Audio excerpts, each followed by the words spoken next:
안녕하세요. 새롭게 하셨다 채널의 문PD입니다. 저희 채널은요, 크리스천 자영업자분들의 스토리를 통해서 하나님의 역사하심을 나타내고자 하는 채널입니다. 새롭게 하소서의 그 대형 채널의 B급 감성으로 앞으로 이 채널 좀 운영할 거고요. 채널 이름도 제가 새롭게 하셨다로 정했습니다.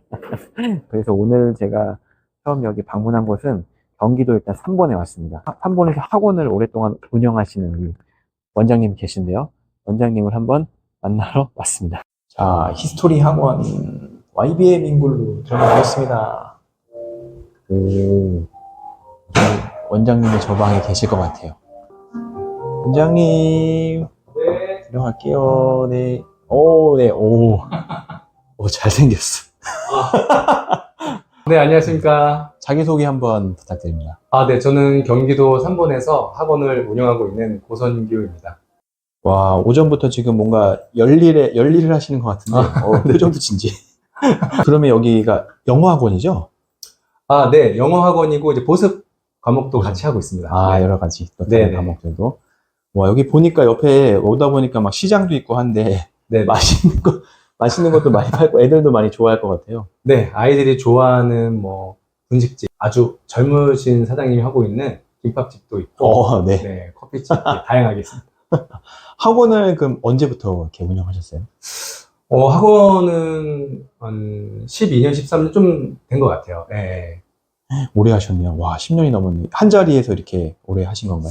네, 어떻게 하다 보니까 한 자리고, 한 번 정도 이사가 있었는데, 이제 거의 바로 앞 건물 정도? 야, 대단하시네. 한 자리에서 했다고 볼 수 있죠. 네. 와, 요즘 같은 시기에 이렇게 경기도 어렵다고 하는데 이렇게, 한 군데서 이렇게 오랫동안 할 수 있는 것도 참 은혜네요. 어떻게 보면. 말 그대로 정말 은혜로 왔습니다. 아니, 그렇게 오랫동안 운영하시면서 정말 우여곡절이 많으셨을 것 같아요. 참 쉽지 않으셨을 것 같은데, 네네. 그래도 지금까지 어떻게 이렇게 좀 지켜낼 수 있는지 그런 부분 좀 말씀해 줄 수 있을까요? 학원을 시작할 때 이 동네에 학원들이 굉장히 많이 있었어요. 이 학원들이 많이 있는 가운데서 또 학원을 할 필요가 어떤 부분이 있을까 생각을 했었었고, 저는 개인적으로 이제 예수님을 만나고 그 예수님을 닮아가는 과정에 대해서 많이 좀 이렇게 하나님께 깊게 그쪽 부분을 좀 더 묵상하도록 해주셨거든요.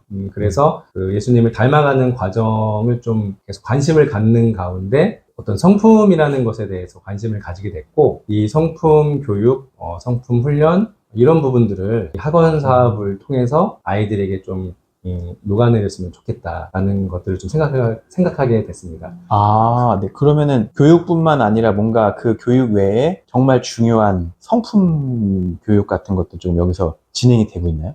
네네. 그래서 보통 이제 매주 수요일 또는 이제 목요일 이렇게 정해져 있어서 일주일에 길지는 못하면, 왜냐면 이제 부모님께서 아이들을 학업을 위해서 보내주시기 때문에, 하지만 이제 아이들 그 동기부여 차원, 그리고 그런 부분들을 사전에 부모님께 좀 설명을 드리고, 일주일에 한 번 정도 15분에서 20분 정도 영상이나 PPT 등등을 이렇게 준비해서 제가 그 성품 교육을 진행하고 있습니다. 학원에서 성품 훈련도 해주고 너무 괜찮은 것 같은데, 요즘에 그 금쪽이 오은영 박사 네. 나오는 거 보면은 진짜 애들 정말 개차반 진짜 한테 네. 주워받고 싶은 애들 너무 많은데, 네네. 아니, 학원에 계시다 보면 또 네네. 사실 다 이제 이렇게 착하고 이렇게 말 잘 들으면 오는 게 아니라 네네. 다 오니까 네네네. 분명 여기 히스토리 학원에도 그런 아이들이 조금은 있지 않을까 싶은데, 네네. 혹시 그런 성품 훈련을 통해서 이렇게 조금 변화되는 아이들이 좀 있었을까요? 그럼? 굉장히 많은 케이스들이 있었던 것 같아요. 많은 케이스들이 있었고, 단편적인 예로는 예를 들어서 이렇게 칭찬을 할 때 외면을 칭찬하면 저부터도 이렇게 한 번 더 거울을 보게 되는데, 내면을 칭찬받았을 때는 제가 선한 행동을 한 번 더 하려고 하는 걸 느끼거든요. 마찬가지로 아이들도 그 행동의 동기와 내면을 칭찬해주면은 아이들이 좀 더 좋은 행동을 열정적으로 하려고 하더라고요. 그래서 아이들이 학습하는 모습이나 그런 태도들, 그런 부분들을 칭찬해줬을 때, 예를 들어서 숙제가 3장인데 단원 자체를 끝내온다든지, 또 어떤 친구들은 심지어 몇몇이 있었는데 책을 한 권을 끝내온다든지, 이런 모습들이 굉장히 많이 있었었고, 그런 얘기를 좀 들었어요. 자기가 어디를 가든 이렇게 본인은 아이 이야기가, 본인은 항상 이렇게 바보 같다. 아이가 스스로 자기가 문제라고 어른들이 말하고 말은 쓰면 하지 않더라도 나를 그렇게 바라보고 있다고 인지하고 있는 것 같아요. 나는 어딜 가도 바보. 근데 학원만 오면은 나는 천재. 뭐 이런 식으로 이제 아이들이 표현을 해줘요. 그래서 네. 이렇게 뭔가 아이들의 그 내면에 자아상이 좀 밝아지고 이렇게 긍정적으로 회로가 좀 돌아가는 것들을 이렇게 보게 되고요. 무엇보다 감사하는 부분들, 수업 끝나고 나갈 때 공부를 가르쳐 주셔서 감사합니다 라든지, 또 제가 어떤 이야기를 아이들이 해줬을 때 아이들이 그걸 훈련돼서 하든 뭐 스스로 하든 어떤 부분이든지 간에 말씀해 주셔서 감사합니다. 이렇게 뭔가 이렇게 관계가 점점 세워지는 것, 아이들과의 저와 관계들이 세워지는 그런 부분들을 많이 경험하고 있습니다. 와, 진짜 말씀 들어보니까 공부도 공부지만 진짜 사람을 만들어내는 건 아니야. 저희 아이들도 여기가 좀 가까우면 일로 좀 보내고 싶다는 좀 네, 그런 성품의 뭔가 기초에는 네네. 그래도 뭔가 성경적인 원리가 좀 있을 것 같거든요. 네. 이제 학원 안에는 그리스도인 아이와 부모님, 또 비그리스도인 부모님과 아이들이 공존하고 있기 때문에 어떤 성경적인 그 언어라든지 그런 부분은 이제 사용하지는 않고 있고요. 대신 가치를 담고 있는 다른 언어들을 사용해서 아이들에게 영향력을 주고 있고, 그 예를 들자면 아이가 생각하고 있는 경청이라는 개념과 부모님이나 제가 생각하고 있는, 저희가 생각하고 있는 경청의 개념이 다르거든요. 그래서 뭔가 아이들한테 했니? 라고 하면은 했어. 근데 부모님이 화가 나는 이유는 아이가 그 부모님의 이야기를 듣고 있지만 그 태도 때문에 너 정말 듣고 있는 거야? 라고 이렇게 말을 하지만 아이들이 이렇게 듣고는 있거든요. 그래서 그 이유는 아이는 그냥 듣기만 하면 내가 경청하고 있다라고 생각을 하고, 예를 들어서 이제 우리 세대나 부모님 입장에서는 부모님이랑 이렇게 시선을 마주치면서 네 엄마라든지 뭔가 이렇게 정말 듣는다는 뭔가 그 리스폰스를 보여줘야지 이게 아이가 잘 듣고 있다라고 생각이 갔는데, 저희가 예를 들어서 경청이라고 한다면 그 상대방이나 맡은 일에 모든 주의를 집중하여 최선의 모습을 보여주는 것, 이런 식으로 이렇게 정의를 가져요. 그게 경청이군요. 네. 그래서 이런 이제 정의들을 게임이나 어떤 상품을 통해서 아이들이 자연스럽게 접하고 학습하게 해서 그 다음에 이 그 경청에 대해서 어떻게 이제 행동으로 할지, 예를 들어서 뭐 5가지 정도의 지침을 우리가 같이 암기할 수 있도록, 암송할 수 있도록 합니다. 그래서 똑바로 앉거나 똑바로 서겠다, 뭐 내게 말하는 사람을 쳐다보겠다, 이해할 수 없으면 질문하겠다, 그리고 다른 사람의 주의를 끌지 않겠다. 교실에서 굉장히 중요하죠. 네네. 그리고 마지막은 저도 항상 훈련하는 것 중에 하나인데, 다른 사람의 방해에도 집중력을 잃지 않겠다. 그래서 수업하다 보면은 얘 때문에 그랬어요, 제가 그랬어요 하면서 일방적으로 나는 잘못이 없고 상대 친구에게만 이제 책임을 전가하면서 수업 분위기가 흐려지는 경우가 있는데, 수업을 떠나서 우리가 인생을 살아갈 때 우리가 가고자 하는 그 목표에 어떤 방해 요소들이 많이 발생하잖아요. 그러면 우리가 그리스도인으로서 그 하나님의 음성을 듣고 계속 걸어갈 수 있는 그런 능력은 다른 사람의 방해에도 그 집중력을 잃지 않는 이런 것들이 어렸을 적부터 이렇게 훈련이 된다면 이 친구가 정말 하나님을, 예수님을 진짜 만나게 된다면, 삶으로 완전히 주인으로 이제 받아들이게 된다면 훨씬 더 그 영향력 있는 삶을 살 수 있지 않을까 하는 그런 생각으로 좀 그런 훈련들을 좀 하고 있습니다. 제가 얘기를 듣다 보니까 학원을 이렇게 오랫동안 유지하실 수 있었던 비결 중에 어떻게 보면 이 성품 훈련 이런 것들이 많이 작용을 하지 않았을까. 왜냐면 부모님들이 학원을 보냈는데 아이가 바뀌고 뭐 성향이 바뀌고 이렇게 뭔가 부모님 말씀도 잘 듣고 경청을 한다거나 이런 태도가 바뀌고 하면 사실 성적 오르는 것도 좋겠지만 네네. 어떻게 보면 그런 부분이 더 중요하잖아요, 우리가 살면서. 그래서 그런 부분까지 케어를 해주시니까 어머님들이 또 많이 좋아하실 것 같습니다. 네, 다 이렇게 케어가 되진 않고 최대한 하려고 이제 노력을 하고 있습니다. 네. 네. 상장이 뭔가 막 엄청나게 달려있는데 이게는 뭐죠? 네. 뭐 특별한 건 아니고요. 저희 제가 초중등 전문 YBM 잉글루 영어를 하고 있어요. 그래서 전국 영어 인증평가를 진행하고 나서 그 결과를 붙여놓은 것들이고요. 그리고 이제 학교에서 아이들이 영어 시험을 봐서 좋은 성적을 거둔 친구들, 그런 친구들을 이제 본인이 이렇게 그 원장실에 들어왔을 때, 내 상장이 이렇게 있구나라는 것을 좀 느껴질 수 있도록 구비해놨습니다. 네. 집에 저희 엄마들이 그냥 이제 상장 걸어놓은 것처럼 네. 학원에도 이제 그런 식으로. 네. 얘는 손에 뭐가 또 들고 계신 것 같은데. 네. 이것은 저희가 아이들 성품. 성품, 네네. 성품 표창장인데 이제 이름이 들어가서 네, 이제 예를 들면은 순종이라는 순종. 네, 아, 그런 성품인데 아, 저도 이걸 받아야 되는데요. 네. 저도 이 3장을 제가 받아요. 네, 그래서 이렇게 순종이라고 하면은 요즘 세대에 사실 좀 어울리지 않는 그런 단어고 좀 딱딱할 수가 있는데 여기서 말하는 순종은 그 나를 책임지고 있는 사람의 지시를 즉시 기쁘게 수행하는 것 이렇게 이제 정의가 되어 있어요. 그래서 아이들이 좀 그 정의를 암기하기 어려울 것 같지만 게임이라든지 어떤 다양한 그 액티비티를 통해서 하면 이렇게 정의를 금방 인지하거든요. 네네. 그리고 제가 하나씩 풀어주고 있어요. 여기서 가장 중요한 건 무엇일까라고 아이들한테 질문을 하고 예를 들어서 나를 책임지고 있는 사람의 지시를 즉시 기쁘게 수행하는 것 하면 여기서 가장 중요한 게 뭐라고 생각할까요? 물어보고 뭐 다 중요하겠지만 제가 가지고 있는 포인트는 그 책임진다라는 거거든요. 그러니까 우리 세대가 어떤 권위에 대해서 권위 자체는 좋은 것이지만 우리가 그 권위주의는 나쁜 거잖아요. 우리가 권위 자체에 대해서 이렇게 부담을 갖는 것은 책임지려 하지 않는 그 부분이거든요. 책임은 져주지 않는데 우리에게 뭔가 지시가 내려올 때 인간인지라 보호를 받지 못하고 방향성을 제대로 받지 못하고 공급을 잘 받지 못하면서 그 임무와 지시를 따르려고 할 때는 사람이 당연히 눌릴 수밖에 없거든요. 근데 여기서 중요한 거는 나를 책임져주고 있는 그 사람의 지시를 그 지시를 따른다는 것이죠. 그러니까 쉽게 얘기하면 손흥민 선수는 누가 얘기해도 가장 축구를 잘하는 선수 중에 한 명인데 정말 슈퍼스타잖아요. 근데 그 본인보다 연세가 좀 있기 때문에 축구는 더 못할지라도 감독의 지시를 따른다는 거죠. 손흥민 선수가 경기를 출전하기 전에 감독에게 어떠한 전술을 받게 되고 손흥민 선수는 그 전술을 리그 안에서 그 필드 안에서 실현시키기 위해서 최선을 다해서 뜁니다. 이것이 사실은 나를 책임지는 사람에게 기쁨으로 순종한다고 볼 수 있는 거죠. 네.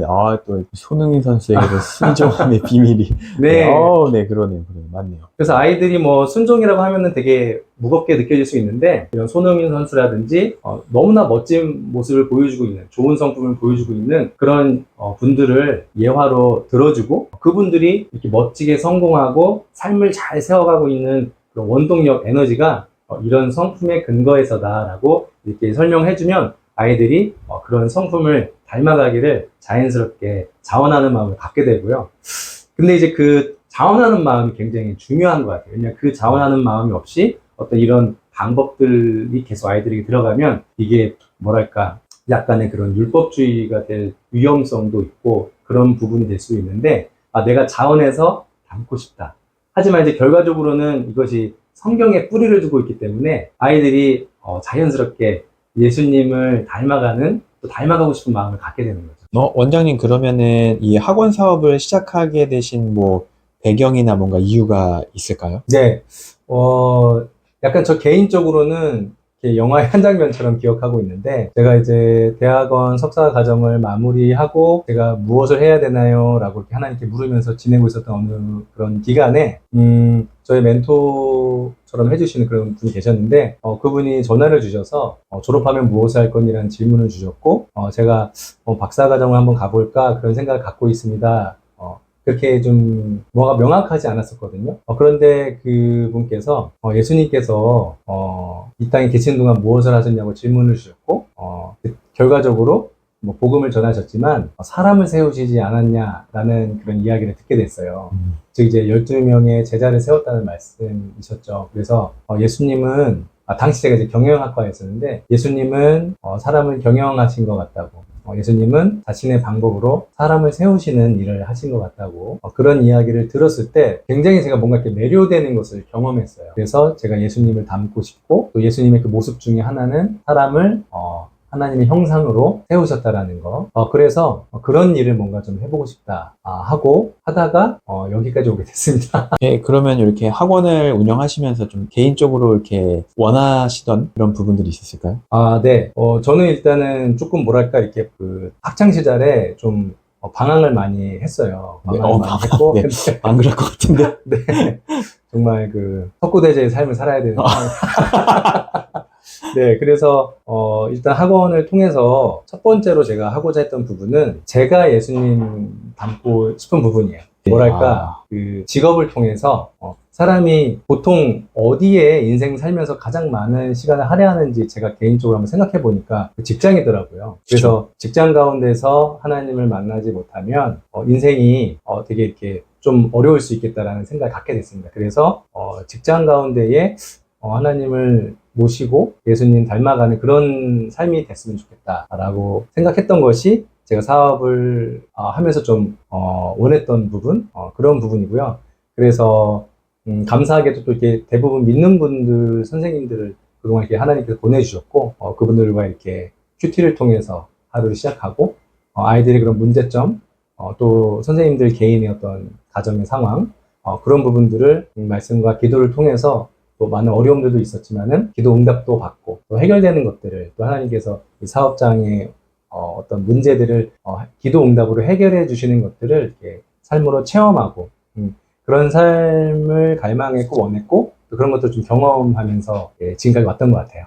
좀 전에 그 기도응답이라고 하셨는데 학원을 거의 12년 동안 운영하시면서 정말 우여곡절도 많고 힘든 일도 많으셨을 것 같아요. 그래서 어떤 좀 네. 난관 같은 게 있지 않으셨을지 좀 그런 거 질문 드려봅니다. 네. 한 세 가지 정도가 생각이 나는데요. 첫 번째는 어떤 팬데믹 기간. 그 그쵸. 기간이 뭐 저뿐만이 아니라 모든 분들이 힘드셨고 또 경제적으로도 굉장히 좀 어려운 시기가 있었었고 두 번째는 이거랑 맞물리는 부분이긴 하지만 꼭 학원이 아니더라도 이러한 가치로 함께 이렇게 하고자 했고 이렇게 해오던 그런 멤버분들이 계셨었는데 이제 이 기간 동안 이렇게 자연스럽게 좀 이제 각자의 길로 이렇게 가게 된 부분들 이제 그런 네. 부분이 저에게는 개인적으로 또 너무 죄송하고 아쉽고 또 그런 힘든 영역들이었고 이제 마지막으로 세 번째는 어쨌든 그 팬데믹 기간을 잘 버텨보고 이겨내려고 하다 보니까 네, 학원 수업도 이렇게 온라인 수업으로 진행이 되고 하다 보니 아침부터 이제 저녁까지 앉아 있는 시간이 더 많이 늘어나게 됐어요. 그쵸. 그러니까 뭐 수영장도 사실 뭐 못 가게 되고 문을 닫게 되고 그 당시 뭐 헬스장도 이렇게 문을 그쵸, 닫게 그쵸. 되고 그러면서 점점점 운동을 할 수 있는 상황은 안 되고 계속 뭔가 생존하기 위해서 계속 앉아서 뭔가를 하다 보니까 원래 제가 이렇게 허리를 운동하면서 관리하던 편이었는데 운동을 안 하고 이렇게 몇 년이 지나고 나니까 완전히 이제 허리가 좀 많이 안 좋아져서 이제 수술하게 되고 이제 그런 부분들이 이제 저의 건강도 좀 잃게 된 부분들 그런 부분들이 저에게 가장 힘들었던 난관이었던 것 같습니다. 야, 진짜 코로나 때 진짜 너무 진짜 다 힘들었어요. 진짜 주변의 말을 들어봐도. 근데 그 시기를 잘 이겨내셨네요. 진짜 감사하네요. 네, 진짜 감사합니다. 야, 그럼 그 난관들이 이제 세 가지 난관들이 있었는데 네. 이것들을 또 이제 그럼 어떻게 좀 극복하셨는지 그럴 때 하나님의 역사가 어떻게 어떤 역사들이 있었고 네네네. 그런 부분이 있다면 조금 말씀해 주시겠어요? 네. 일단 첫 번째로 난관을 극복할 수 있었던 그런 은혜, 그런 부분들은, 좀 이 자리를 빌어 감사하게 표현하고 싶은 건 저의 아내 덕분인 것 같아요. 네. 네, 그래서 제가 이렇게 일을 하지 못하고 수술하고 회복 기간이 좀 이제 있었었는데, 그런 기간 동안, 계속 저를 믿어주고 옆에 있어주고, 끊임없이 이제 격려해줬던 그 아내의 그런 내조가 너무 감사하고, 그 부분이 하나님의 큰 은혜라고 생각을 갖고 있고요. 야, 네. 네. 그리고 두 번째는, 제가 이렇게 저랑 굉장히 그러니까 허리라는 것이 제가 계속 이렇게 알아보다 보니까 한 가지 원인이 아니라 굉장히 다양한 원인으로 허리가 아프게 되는 거더라고요. 또 환자들도 다 다르고. 근데 저랑 똑같은 증상과 똑같은 어려움을 통해서 굉장히 그 다양한 경험이 있으신, 뭐, 이쪽, 저희 동네에 이쪽의 모든 병원들 다 경험해 보시고, 네. 뭐 인터넷으로 또 다 찾아보시고, 경험해 보셔서 최종 종착지에서 이제 수술을 받으시고 아주 좀 좋아지시는 와. 그런 그 목사님이 계시는데, 목사님인데. 그분을 야. 이제 우연히 대화하다가, 야.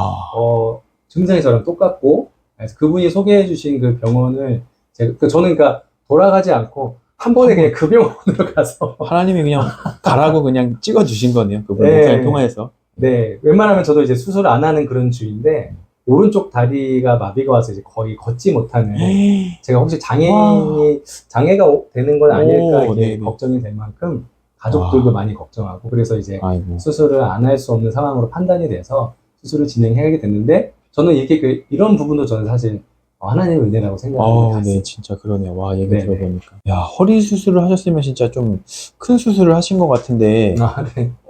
수술을 하시고 그럼 이렇게 학원은 또 이제 어떻게 다시 복귀를 하셨을까요? 수술은 잘 됐고 바로 제가 수술실에서 나오면서 저의 그런 안 좋은 증상들이 사라졌다라는 건 바로 느꼈는데 가장 그 관건은 예전과 같은 컨디션으로 돌아가기가 쉽지 않다라는 거였어요. 이제 그런 부분을 제가 몰랐고 통증은 없지만 우리가 유리턱이라고 말을 하듯이 유리허리라고 해야 되나?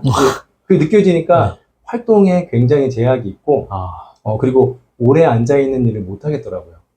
그리고 의사도 권하지 않고, 그래서, 그러던 중에, 지인 그 원장님이 아시는 그 약사분께서, 좋은 그 멀티비타민을 소개를, 해주셔서 먹고 있는데, 그분이 이제 허리 디스크로 한 달 정도 이제 누워서 고생하셨는데, 본인이 효과를 봤다. 그래서 한번 드셔보세요 해서, 제가 사실은 그 건강을 잘 안 챙기는 네. 그냥 잘 먹고 잘 운동하면 된다 이런 주의였는데 그렇죠. 그게 최고죠. 네. 네. 물론 그게 이제 중요한데 이제 제가 아파 보니까 관심이 가더라고요. 그래서 그게 뭐예요? 라고 물어보게 됐고 저도 그런 이제 계속 건강 영양제를 챙겨 먹으면서 너무 좋아졌어요. 와, 그래서 다행이네. 그 제가 이제 영양제도 잘 챙겨 먹고 그리고 이제 운동도 수영부터 다시 천천히 시작하고 하면서 몸이 굉장히 빠르게 좋아져서 지금은 이제 완전히 업무에 복귀하게 됐습니다. 이것도 저는 네. 하나님의 은혜라고 생각합니다. 아니, 뭐, 치료도 해주시고, 또 영양제도 주변에서 소개해주시고. 네. 하면은 이런저런 루트로 회복할 수 네네네. 있게. 네, 진짜 감사하네요. 그 네. 영양제 뭐예요? 저도 먹을 수 있어요? 네. 네. 저도 좀 소개를 좀. 네. 지금 네. 올림픽이 한창인데, 네네. 그 올림픽 선수들이 섭취하고 있는 영양제더라고요. 그래요? 그래서 와. 미국 제품인데, 유산화라는 제품인데, 이따 한번 소개드리겠습니다. 네네. 감사합니다. 어디 네. 사나? 한번 저도 아무튼 기억하고 있다가 네네. 한번 저도 먹어보겠습니다. 네. 야, 말씀을 들어보니까 진짜 하나님의 보호하심이 느껴집니다. 그래서 네, 너무 감사합니다. 참 기도도 정말 많이 하셨을 것 같아요. 네, 몸도 아프고 막 감사합니다. 이러면 진짜 몸 아프고 가족도 부양해야 되는데 참 그러면 우리 가장들이 힘들잖아요, 사실. 네, 그렇죠. 그럼 그런 와중에 좀 뭔가 이렇게 하나님의 음성이라든지 하나님의 사인 뭔가 그래서 그것에 따라 내가 좀 이렇게 순종하거나 하나님의 요청에 내가 따라서 행동했을 때 뭔가 놀라운 변화라든지 뭐 아이들이 변화라든지 뭐 그런 얘기들이 있을까요? 좀? 너무 이렇게 좋게 말씀해 주셔서 너무 감사하고 하지만 저는 이제 사실은 난관들이 순차적으로 이렇게 연달아서 왔었거든요. 그러면서 사실은 이렇게 마음을 굳게 붙잡지는 못했어요. 낭망하는 마음도 많이 들었었고 그리고 제가 이렇게 성품으로 예수님을 닮아가고자 하는 그런 가치대로 사는 삶이 이렇게 그동안 가치라고 생각하고 달려왔던 그 삶이 그닥 가치처럼 이제 가치 있게 느껴지지 않는 그런 부분들. 그래서 육체도 육체지만 그런 정신적인 멘탈적인 그런 고통이 굉장히 컸었었는데 학원을 근래에 이렇게 어떤 친구가 찾아왔는데 저는 이제 학부모님이 오셨나 했는데 예전에 이제 제자였어요. 그 친구가 이제 군대도 갔다 오고 이제 복학을 기다리면서 일을 하고 있다고 직업을 가지고 있다고 이야기해 주면서 이제 찾아왔어요. 근데 이제 그 친구가 해줬던 이야기 중에 하나가 본인이 이제 중학교 1학년인가 그쯤까지 하고 다른 학원도 가고 이제 이렇게 상황이 그렇게 돼서 그렇게 됐었는데 여기 학원이 있을 때는 몰랐는데 다른 학원에 가고 그러니까 뭐 어떤 다른 학원이 어떤 그런 표현보다는 이 친구가 경험한 그런 다른 학원 그리고 군대 그 다음에 대학 그리고 본인이 사회생활을 하면서 만나는 사람들 그리고 이분들이 본인한테 해주는 그런 관계에 있어서의 어떤 그런 부분들이 학원에서 정말 따뜻한 사랑을 주셨던 거고, 그리고 본인이 너무 말을 안 들어서 원장님이 한번 이렇게 진지하게 본인에게 이야기를 해줬었던 적이 있었었는데, 다른 사람, 너는 너를 지금 포기하려고 하지, 너는 너를 포기해도 나는 절대 너를 포기 안 해. 이 말이 이 친구에게 지금까지 기억에 남는다고. 이 친구가 지금 20살이 넘었는데 그렇게 저한테 이야기를 해주더라고요. 본인이 경험한 모든 학원들이 다 본인을 포기했고, 학교에서도 본인을 포기했고, 그렇지만은 자기를 포기하지 않는다라고 말씀해 주셨던 것은 이 학원이었다라고 이제 표현을 해줬을 때 제가 이렇게 한 대 이렇게 탁 이렇게 맞은 것 같더라고요. 그래서 누군가의 삶에 희망을 주고 있었고, 누군가의 삶에 어떤 영향이 흘러가서 하나님께서는 자신의 일을 하고 있었구나. 그래서 내가 가치 없는 삶을 살았던 것이 아니구나라는 이런 부분들을 깨닫게 됐고, 그런 유사한 사례들이 근래에 들어서 계속 이렇게 저에게 경험되어지고 있어요. 그래서 내가 모든 사람에게, 그러니까 제가 이제 사실 그 실수가 많은 사람인데 할 수 있는 선에서는 정말 이렇게 그 모든 사람에게 사랑과 친절로 하려고 이제 그 방향을 지향하고 그런 사람이라는 게 아니라 근데 이 예수님을 닮고자 하는 그 가치, 그렇게 살아가라는 하나님의 음성에 집중하고 걸어갔을 때에 하나님께서 이 제자들의 삶을 변화시켜 주신다는 것, 그런 부분들을 통해 제가 굉장히 하나님의 말씀에 다른 것에 대한 그 감사함을, 가치를 느끼게 됩니다. 와, 진짜, 너무 은혜를, 얘기를 듣는데, 진짜 감동이에요, 뭔가. 야, 그동안 진짜 하나님 말씀 따라서 이렇게 아이들도 교육하시고, 네, 좋은 일도 많이 하신 것 같은데, 앞으로의 그럼 계획이나 좀 목표나 이런 게 있으실까요? 네, 저는 이제 그런 이야기가 있잖아요. 이렇게 크리스천에게 우연은 없다. 그래서 제가 겪은 이런 모든 일들이 뭔가 또 하나님께 저에게 가르쳐 주시는 영역들이 분명히 있을 거라고 생각을 갖고 있고요. 그런 부분을 생각하면서, 제가 좀 느낀 것은, 건강이 없으면 내가 가족에게 아빠 역할을, 남편의 역할을 잘 해줄 수가 없구나라는 부분을 굉장히 피부로 느꼈고, 또 학원에서도 제가 건강하지 못하면 아이들 곁에 오랫도록 있을 수가 없구나라는 것을 느끼게 됐어요. 물론 이렇게 제가 언제까지 살 수 있다라는 게, 저도 나이를 먹게 되지만 아프기 전까지는 영원히 살 것처럼 살았거든요. 막 엄청 막 열정으로 막 이렇게 살았는데, 이제 아프고 나니까 관리해야 되는구나. 내가 주님의 성전인데 이 성전을 관리해야 하는구나라는 것을 이제 깨닫게 된 것 같아요. 그리고 그 팬데믹 이후에 제가 보는 관점에서는 본의 아니게 이제 12년 넘게 학원업을 하면서 수많은 아이들을 만났는데, 예전에는 이 정도로 아이들이 아프지는 않았었거든요. 근데 지금은 특히 이제 감기 종류로 인해서, 그 다양한 질병으로 인해서 아픈 친구들이 너무 많습니다. 학원의 결석률이 굉장히 높아요. 그래서 저는 제가 이 건강 쪽에 계속 관심을 가지고 있고, 아이들의 건강이 아이들의 학업에도 분명한 영향을 준다라는 부분들을 좀 느끼게 되더라고요. 그래서 저는 제가 저 건강 관리 잘 하면서 가족 곁에, 학원에서 아이들 곁에 가장 오래 있을 수 있도록, 함께 할 수 있도록 그렇게 하고, 그리고 이 건강 부분에 계속 관심을 갖고 있어서, 이런 뉴트리션 쪽의 사업을 계속 구상하고, 또 그 부분을 또 계속 진행해가는 그런 부분에 좀 목표를 갖고 있습니다. 그러시군요. 학원도 하시면서 이렇게 건강 관련된 쪽으로도 또 같이 겸업해서 하시고. 네, 좋습니다. 오늘 참 귀한 말씀 또 이렇게 원장님 말씀 통해서 하나님을 또 간접적으로나 경험하는 그런 좋은 시간이었던 것 같습니다. 제가 감사합니다. 네, 그럼 오늘 영상은 여기까지 촬영하고 인사 한번 해주시고 마무리하겠습니다. 네, 오늘 영상이 힘이 되셨다면 구독과 좋아요 부탁드립니다. 네, 감사합니다. 감사합니다. 네. 여기가 아까 말한 그 김밥집인가요? 와. 네, 그 집이면. 아니 여기 물쫄면이 있네? 처음 먹어봐도 뭐 맛있을 것 같아. 여름에 시원하게. 김밥도 아주 예술입니다. 오, 맛있게 드시죠. 맛있게. 여러분, 오늘 영상이 좋았다면 구독과 좋아요 한 번씩만 눌러주세요. 감사합니다.